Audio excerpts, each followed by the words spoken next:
So Mr. Trump facing questions about how to handle his worldwide business empire while in office without breaking the law. Was that a possibility? Judge Anna Napolitano, Fox News senior judicial analyst, here to answer a lot of these questions. And good day to you, counselor. So the founding fathers had this idea. They said, if you're going to be president, we have to forbid you from taking gifts potentially from kings abroad. Right. How did they handle it? Well, there's a clause in the Constitution with a fancy phrase, the emoluments clause, and it says you can't accept a title or a gift from a foreign king, prince, or head of state. What it really means is you cannot operate the government in a way to benefit your own pocket.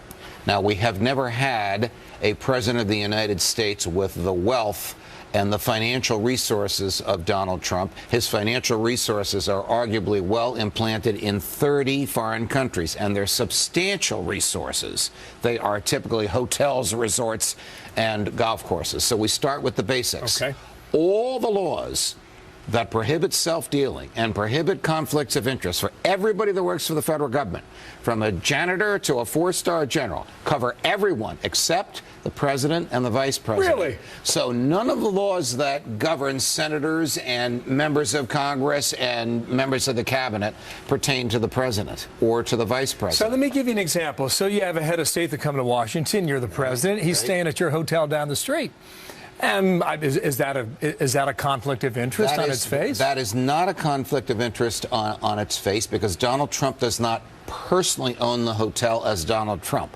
Donald Trump owns shares of stock in the corporation that is one of the owners of the hotel. So the benefit to him is removed by several steps. The rent for that hotel room is not going directly into Donald Trump's pocket. So that gets him out of the emoluments clause problem. You're characterizing this in the following broad sense. This could be a political problem, but not a legal problem.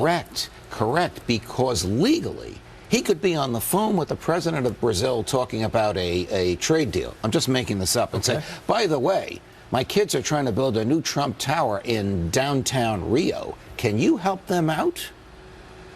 And the answer is there is nothing wrong with that legally, because the law that would prohibit other members of the government from doing that does not apply to the president. So these suggestions that this whole Clinton Foundation deal would affect Trump are null and void, according to your explanation. Correct, because Mrs. Clinton was the Secretary of State at the time. It is alleged she made decisions to benefit the foundation. She was covered by the rules that prohibit it, these rules that exempt the president. Now, does it look a little odd for the president to be cutting a trade deal for the country and a hotel deal for himself at the same time? Yes. Might it be better for him if he put all of his holdings into a blind trust, or even a not-so-blind trust where the world saw what was happening to it, but he couldn't control it? It would be a happier presidency for him, with fewer complaints and fewer investigations. But all these complaints and all these investigations will be political. They will not be legal. Got it. Just one fine point on this. Rudy Giuliani has consistently made the argument that he would essentially be putting his kids out of business